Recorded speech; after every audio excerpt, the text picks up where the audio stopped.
Voilà, mes amis, on va commencer notre Zoom ensemble avec la Réunion et Madagascar. Et une fois de plus, c'est un grand honneur et un grand plaisir de pouvoir partager avec vous sur le sujet que vous avez choisi. Je tiens juste à dire que, bon, malheureusement, aujourd'hui, je ne pourrai rester que trois quarts d'heure avec vous parce que j'ai quelque chose d'autre d'important que je n'ai pas pu repousser qui m'attend à 9h15, heure Israël. Donc, on n'a pas beaucoup de temps, mais c'est pas grave. On pourra peut-être continuer ce sujet la prochaine fois. Pardon, je vais essayer de parler pendant un quart d'heure, 20 minutes, et après, je voudrais qu'on puisse passer à quelques questions. Le sujet que vous avez choisi, c'est sur on pourrait dire le sens, d'une manière générale, qu'ont les nations par rapport à la délivrance finale. Et en particulier l'endroit où vous habitez, la majorité d'entre vous, à Madagascar ou la Réunion. Je crois que la Réunion et Madagascar, c'est très proche l'un de l'autre, hein? Oui, Oui, très bien. Donc, on va dire Madagascar. Alors, d'abord, je voudrais reprendre une notion que j'ai déjà expliquée et qui est très, très, très importante. Le monde n'a pas été créé uniquement pour Israël et encore moins la délivrance finale. La délivrance finale concerne toutes les nations. Selon notre tradition, il y a 70 nations. 70, bien qu'aujourd'hui à l'ONU, il y a beaucoup plus que 70 nations, mais parce que les peuples sont énormément, on pourrait dire, morcelés, brisés, et les peuples tels qu'on les connaît aujourd'hui ne sont pas les peuples tels que la Torah le conçoit. La Torah conçoit qu'au moment de la délivrance, il y aura 70 peuples fondamentaux qui correspondent en vérité aux 7 attributs divins qui correspondent aux 7 jours de la création. Comme vous le savez, le monde a été créé en 7 jours et le chiffre 7 fait allusion donc aux 70 peuples. Pourquoi 70 peuples? Puisque le monde a été créé avec 7 attributs qui correspondent aux 7 jours de la création. Ah voilà, on a maintenant la famille de Madagascar. Bonjour à vous tous. Shalom Lechem. Bonsoir tout le monde. Voilà, fermez juste votre micro pendant mon intervention et après on réouvrira le micro. Donc, je disais que si le monde a été créé avec 7 attributs divins qui correspondent aux 7 jours de la création, pourquoi parle-t-on de 70 peuples? Alors, je ne peux pas expliquer trop dans les détails aujourd'hui, mais dit d'une manière très rapide, parce que chaque attribut divin a lui-même 10 facettes différentes, et donc 7 fois 10, ça fait 70. C'est pour ça que l'on dit qu'il y a 70 peuples qui vont être reconstruits avec le Mashiach, et ces 70 peuples-là, bien évidemment, participent à la délivrance finale. Israël, comme je l'ai souvent expliqué pour ceux qui suivent mes cours, n'est que le microcosme de l'humanité tout entière. Israël n'est pas un peuple en soi, évidemment que c'est un peuple en soi, mais il porte en lui, on pourrait dire, un microcosme de l'humanité tout entière. D'ailleurs, c'est vrai, en Israël, il y a des hommes de couleur jaune, il y a des hommes de couleur rouge, il y a des noirs et il y a des blancs. Les Noirs, par exemple, les Éthiopiens ou énormément d'Africains qui se sont convertis. Les jaunes, il y a effectivement, comme on le sait, quand il y a eu l'exil des 10 tribus, il y a énormément de Juifs qui se sont retrouvés en Asie, en Chine, au Japon, et qui finalement après ont grandi là-bas et ont pris la couleur jaune aussi, et une grande partie sont revenus en Israël ces dernières décennies, beaucoup de Juifs d'Inde aussi, et bien sûr les Blancs européens et les Noirs, j'ai déjà cité. Donc en vérité, on voit que Israël est effectivement un microcosme de l'humanité tout entière, au niveau des mentalités, au niveau des couleurs, parce que Israël était éparpillé aux 4 coins de la terre pendant des millénaires. Et maintenant, Israël se reconstitue sur sa terre, mais en vérité, il porte en lui l'humanité tout entière. J'oserais presque dire, bon, ça et pour ça, il faut le voir avec de bons yeux, mais même la terre d'Israël, sur le plan microscopique, on pourrait dire, a en elle des parties qui représentent pratiquement tous les pays de ce monde. Il y a des endroits très petits qui ressemblent à la France, des endroits très petits qui ressemblent au Canada ou à l'Amérique, etc., etc. Encore une fois, la délivrance concerne toutes les nations. Et c'est la raison pour laquelle, quand Dieu a proposé la Torah à Israël, comme je l'ai déjà expliqué des dizaines de fois dans mes cours, au départ, il ne l'a pas proposé qu'à Israël. Il a proposé 70 facettes de la Torah aux nations. Mais comme je l'ai expliqué, les dirigeants des nations, il y a des millénaires, étaient tous de grands dictateurs. Ils n'ont pas voulu partager leur pouvoir avec Dieu. Et c'est pour ça qu'ils sont arrivés à convaincre leur peuple de ne pas accepter la Torah. Mais en vérité, cette faute venait des dirigeants et non des peuples. Au moment de la délivrance finale, le Mashiach arrivera à faire tomber toutes les dictatures et tous les dirigeants qui, d'une certaine manière, nous tiennent comme des moutons, comme des esclaves entre leurs mains. Les peuples se réveilleront et bien sûr que les peuples demanderont de recevoir la facette de la Torah qui leur correspond. Et d'ailleurs, comme vous le savez, le verset qui dit « La Torah sort de Tzion et la parole d'Hachem de Yerushalayim, de Jérusalem », ce sont les nations qui diront cette phrase-là parce que les nations voudront recevoir la facette de la Torah qui leur correspond. Maintenant, par rapport à Madagascar, c'est très intéressant et comme vous l'avez suggéré, vous avez fait allusion dans on pourrait dire dans le thème que vous m'avez demandé de traiter, Angela, effectivement, le nom d'un pays comme, je parle le nom en hébreu bien sûr, ou alors on écrit avec des lettres hébraïques. La France dit Tsarfat en hébreu, etc., etc. Et Madagascar, c'est très, très intéressant. Je vais vous révéler des choses absolument incroyables. Quand on écrit Madagascar en hébreu, on découvre des choses absolument incroyables. Et on va commencer par la fin.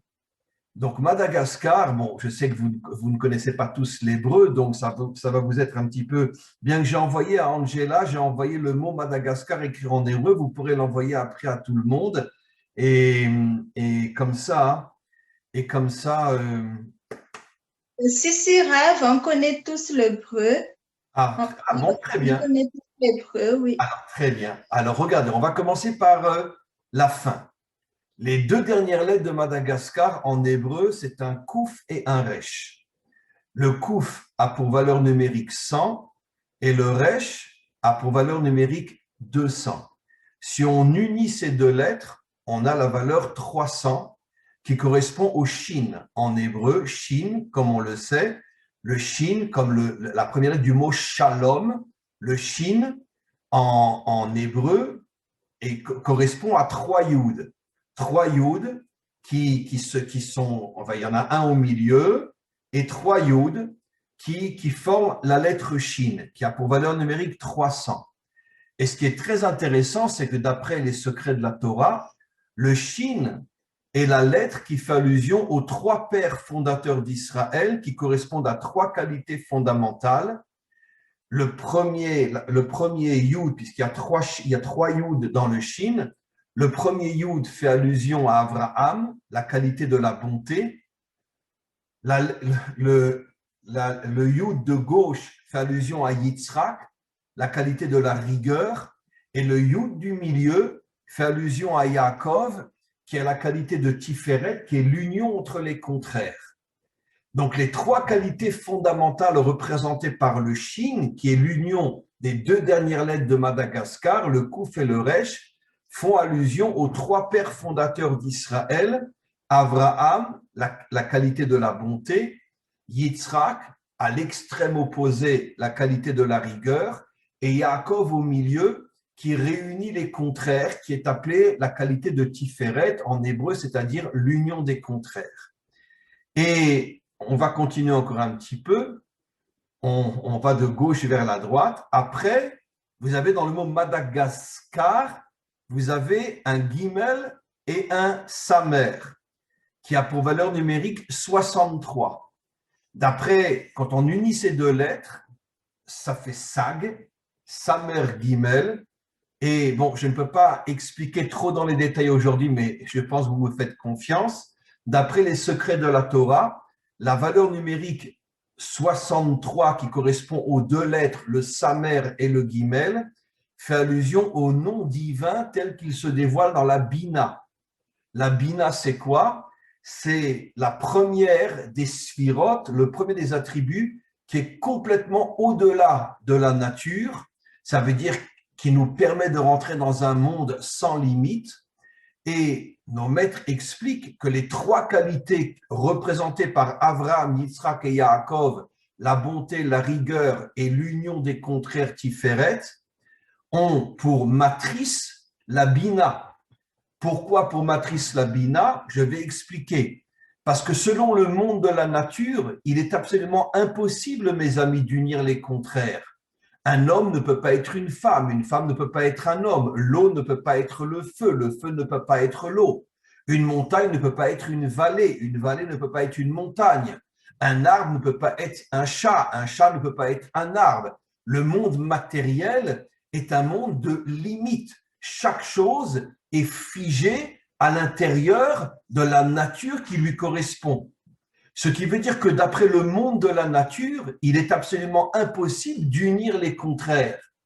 Si tu mets l'eau et le feu ensemble, si le feu est plus fort que l'eau, le feu va sécher l'eau et il n'y aura plus d'eau. S'il y a plus d'eau que le feu, l'eau va éteindre le feu, mais tu ne pourras pas faire vivre le feu et l'eau ensemble. C'est absolument impossible.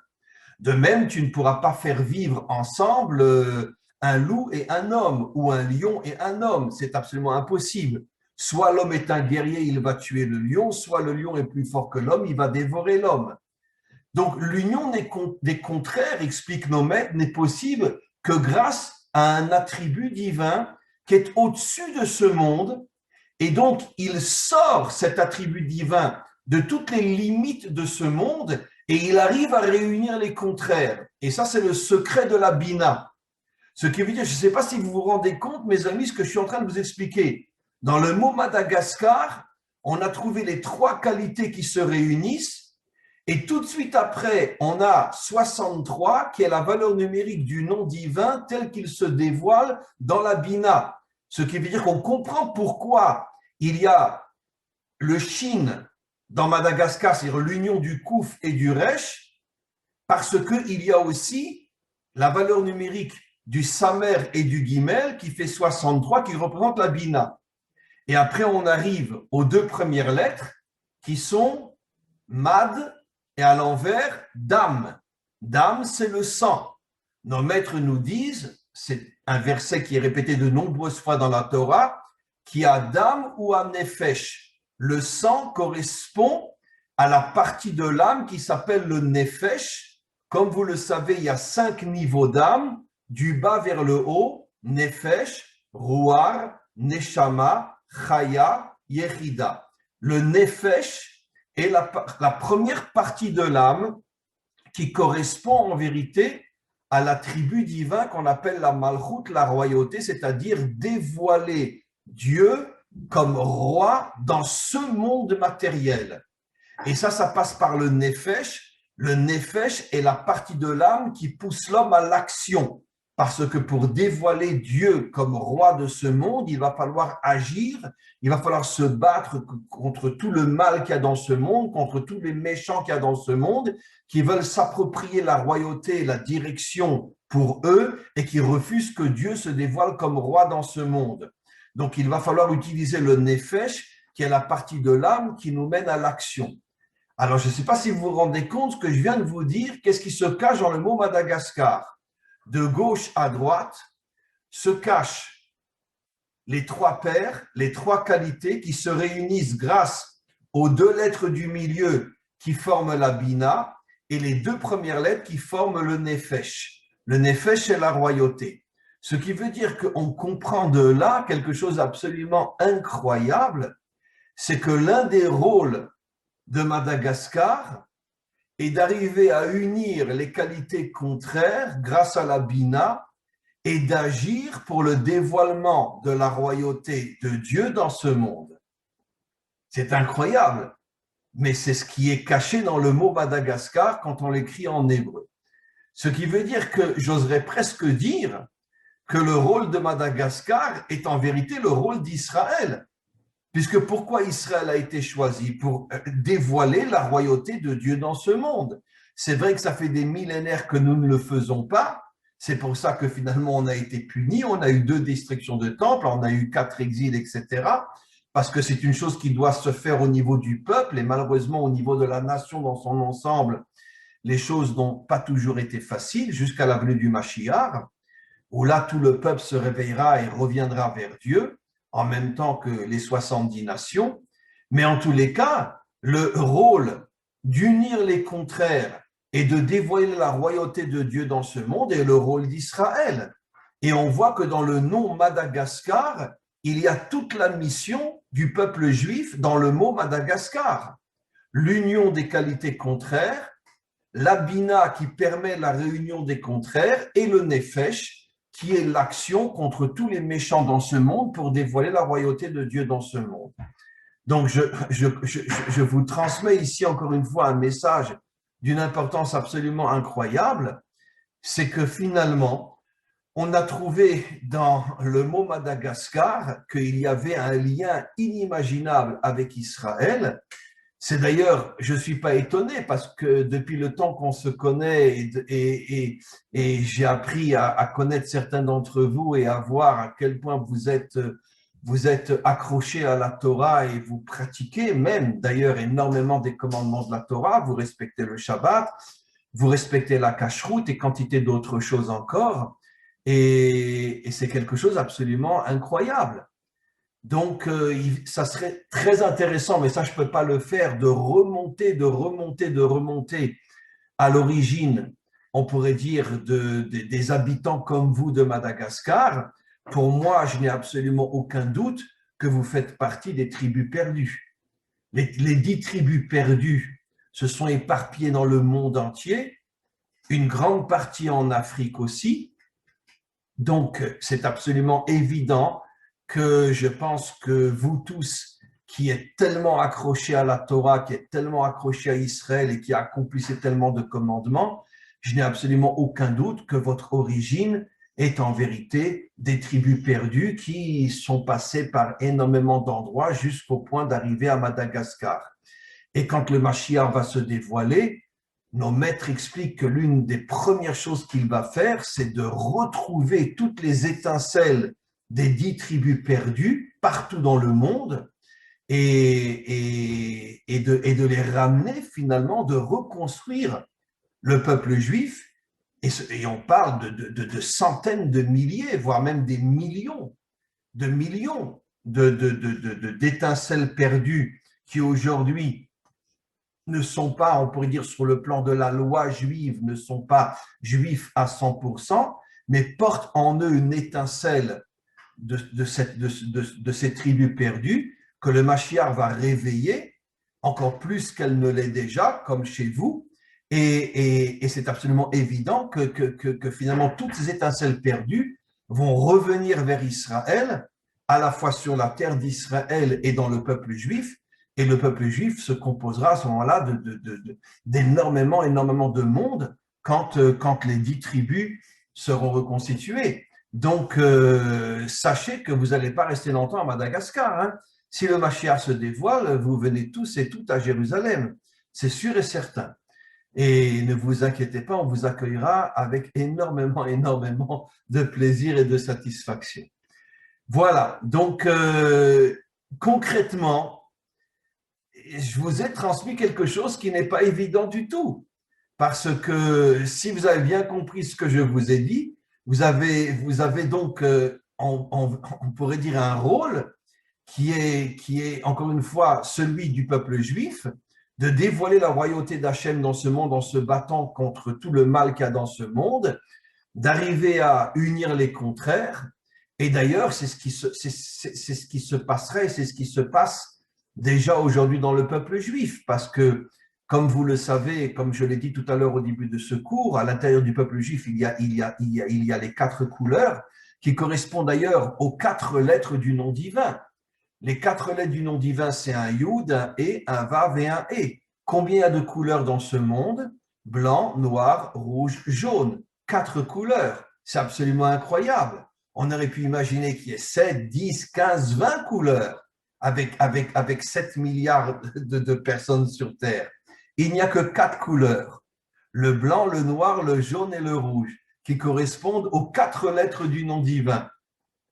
Maintenant, à quoi correspondent ces 4 couleurs?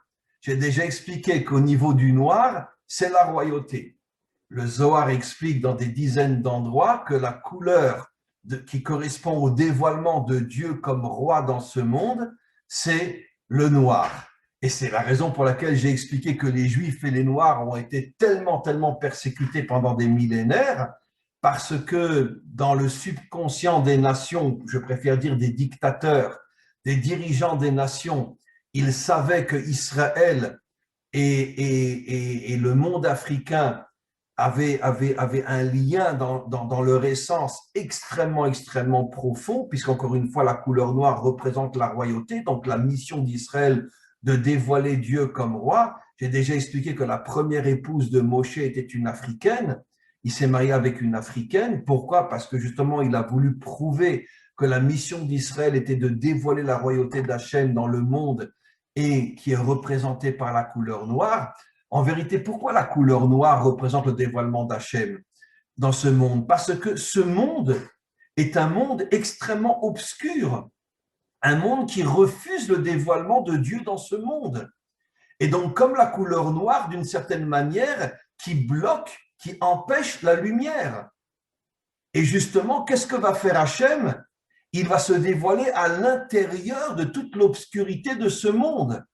Et c'est pour ça que les peuples africains de couleur noire ont un rôle inimaginable. Ils seront les premiers à dévoiler la lumière d'Hachem à l'intérieur de leur propre dimension et finalement de transformer le noir en lumière. Exactement ce que disent nos maîtres, que la vraie lumière, c'est pas une lumière qui vient de l'extérieur, c'est la transformation de l'obscurité en lumière. C'est ça la vraie lumière. Et quand on arrive à transformer l'obscurité en lumière, la lumière de l'obscurité transformée en lumière est des milliards et des milliards de fois plus puissante que la lumière que l'on connaît aujourd'hui. Et c'est ce qui va se passer au niveau des peuples africains. Lorsque le Mashiach va venir, j'ai déjà expliqué dans d'autres cours, les premiers à qui il va demander de se joindre à lui au niveau des nations vont être justement les personnes de couleur noire, parce qu'il sait que c'est avec eux qu'il amènera la délivrance finale. Donc, vous m'avez demandé encore une fois quel était votre rôle à Madagascar. Eh bien, sachez que vous avez un rôle extrêmement important et j'espère que vous allez commencer à le réaliser et que vous allez sortir vous battre contre tous les méchants de ce monde. On sera ensemble. Yaakov, il faut que tu apprennes à faire du Krav Maga si tu veux te battre contre tous les dictateurs de ce monde. Les femmes aussi peuvent faire du Krav Maga. Pareil pour toute la famille là que je vois à Madagascar. Et ça y est, allez, on part, on va se battre. Et on va réussir, si Dieu veut. Voilà, mes amis. Y a-t-il quelques questions? Il me reste un quart d'heure, parce que comme je l'ai dit, aujourd'hui, malheureusement, j'ai un empêchement qui m'est tombé dessus. À 9h15, je dois arrêter mon cours. Clémence. Ouvrez votre micro, Clémence. Oui. Voilà. Nous savons que l'homme est créé par le principe de Hachan, c'est-à-dire par l'espace-temps et humain. Et vous venez d'expliquer que Madagascar a un rôle important. Et aussi, Madagascar, c'est un pays aussi au niveau des temps. Je veux prendre aujourd'hui au niveau du temps, mais après, je veux prendre au niveau de l'espace. Mais au niveau du temps, Madagascar, c'est même fuseau horaire avec Israël, même heure.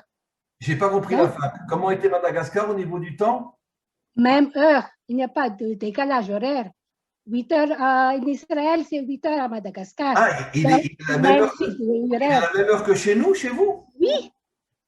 Donc, Incroyable, incroyable. ma question c'est, au Waouh, niveau de Séphira, Madagascar est dans le sud de Sion et Jérusalem. Donc, notre Sphira, je sais que c'est Malchut, mais la Sphira de Madagascar, c'est précisément, c'est quoi au niveau de Sion et Jérusalem.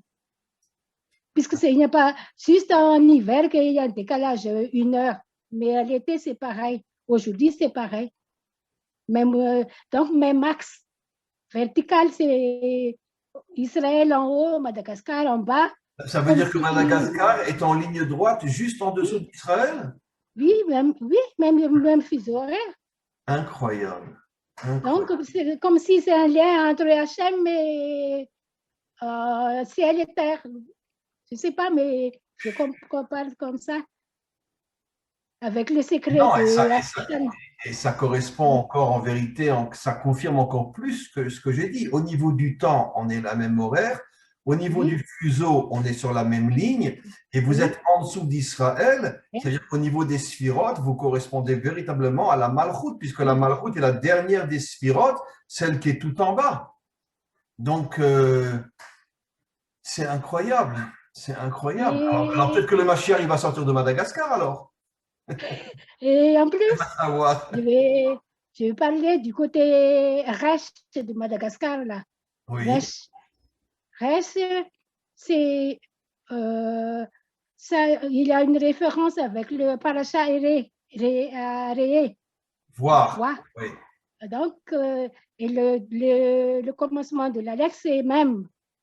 Donc, il y a un lien avec le même de Moshe, la Torah et le Resh, le Ré, voir. Alors, je vais vous révéler quelque chose d'autre, Clémence, et à vous tous et toutes. C'est qu'en vérité, la première lettre de Madagascar et la dernière, ça fait Mar. Et Mar est l'un des noms du Mashiach. Mar, c'est l'un des noms du Mashiach. Quand on prend les deux lettres, le Mashiach s'appelle Mar.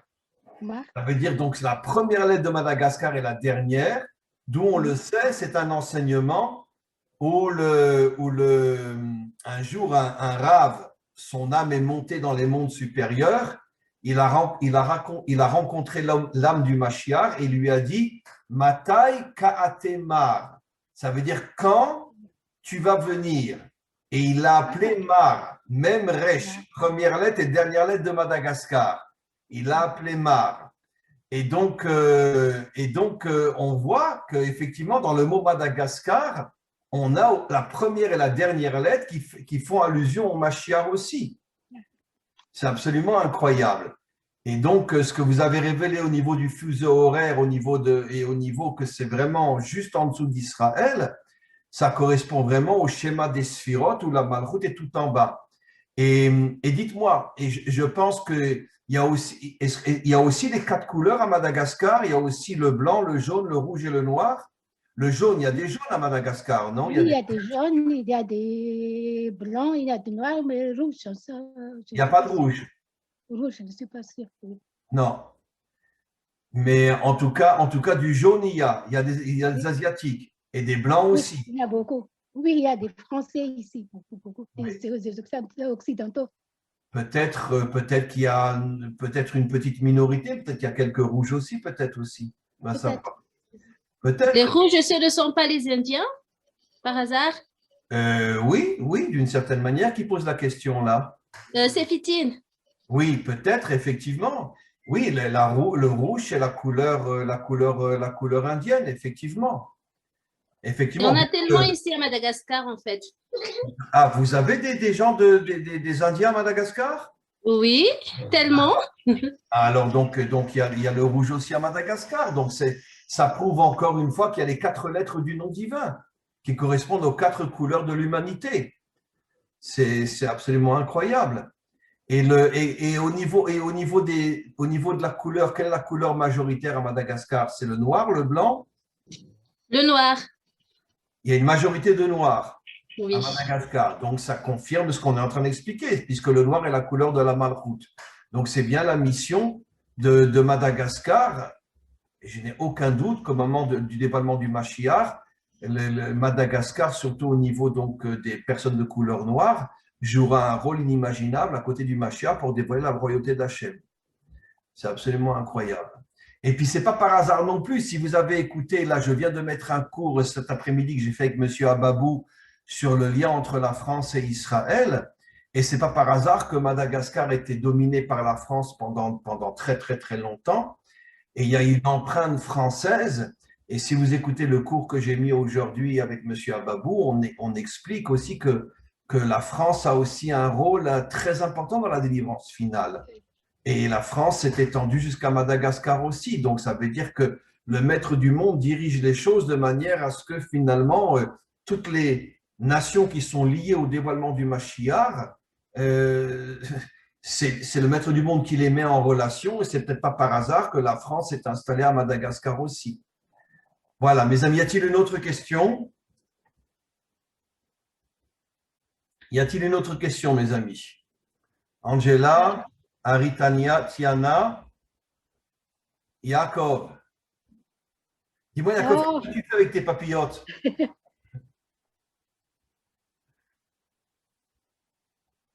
Hein? Alors, s'il n'y a pas de questions, je vais te poser d'autres questions, Rav.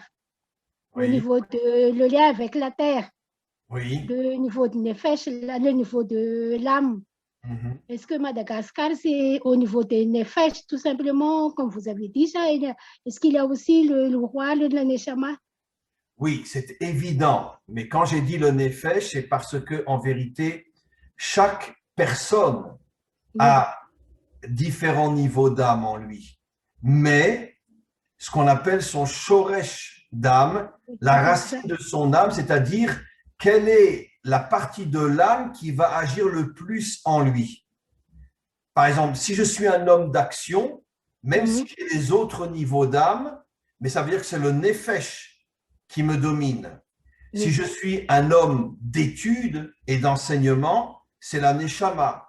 Si je suis un homme de prière, plus que le reste, c'est le rouar. Ça veut dire qu'en vérité, on a tous les différents niveaux d'âme en nous, mais chaque personne va avoir une partie de l'âme qui va prendre, on pourrait dire, la place la plus importante pour le pousser à être soit un homme d'action, nefesh, soit un homme de prière, rouar, soit un homme d'études de Torah et d'enseignement, neshama.